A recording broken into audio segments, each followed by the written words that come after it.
Well, thanks for staying up with us here tonight at 11 o'clock. I'm Colin Mayfield. And I'm Vanessa Rufus. We start tonight with a community grieving. 2 people are confirmed dead in that massive fire that destroyed a South Park construction site yesterday morning. That's right. Officials, they say it's one of the worst fires that Charlotte has seen in decades, and they say the unstable structure is slowing them in getting a closer look at the suspected source of this blaze. Now, officials said that 2 workers were missing after the construction site first evacuated. Now, tonight, they confirmed they recovered 2 bodies from the burned apartment building. One has been identified as 30-year-old DeMonte Sherrill. Fire officials did not name the other person. We're told Sherrill was a family man, a father of 4, and a hard worker. Fire officials tonight saying they tried their best to save everyone they could.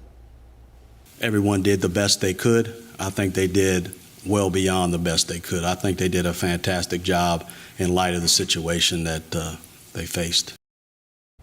And we're going to dive into that situation they faced in just a bit. But we can tell you as we speak, the investigation goes on into how this exactly happened.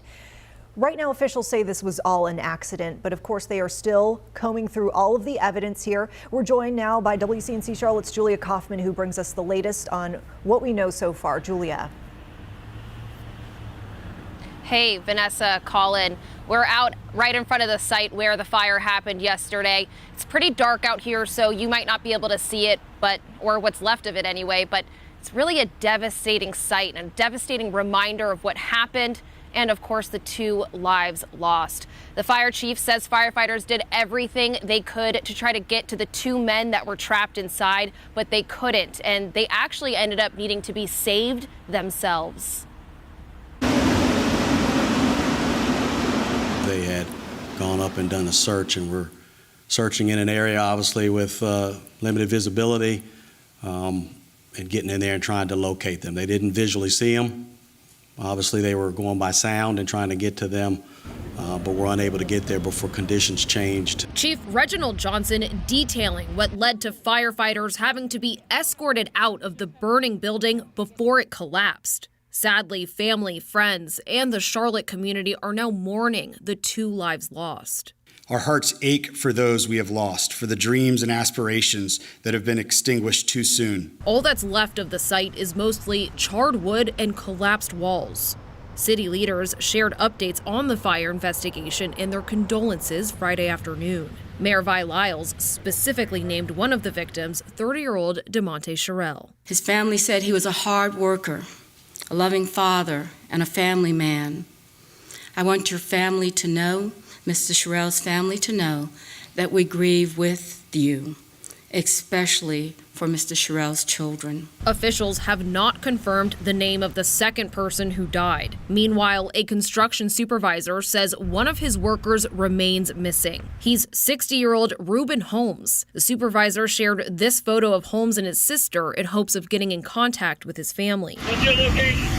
While firefighters say they weren't able to save the 2 who were trapped on the 6th floor, they rescued 15 workers as flames ripped through the structure. The investigation is still underway, but Johnson says evidence shows the fire sparked from a spray insulation foam trailer that was inside on the ground floor. I've been with the Charlotte-Mecklenburg Police Department for 31 years. I've never, ever seen a fire of this magnitude.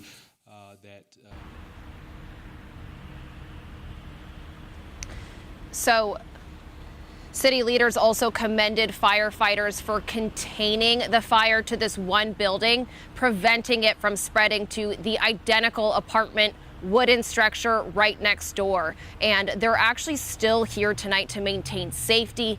Earlier, when we were here today, we also saw members of Mill Creek Residential, the company that owns the building, assessing the damage. For now, we're live in South Park. Julia Kaufman, WCNC Charlotte. Julia, thank you for detailing all that we've learned up until this point. And we heard Julia talking about the developer. We can tell you WCNC Charlotte has received a statement from Mill Creek, that developer of that South Park project, tonight.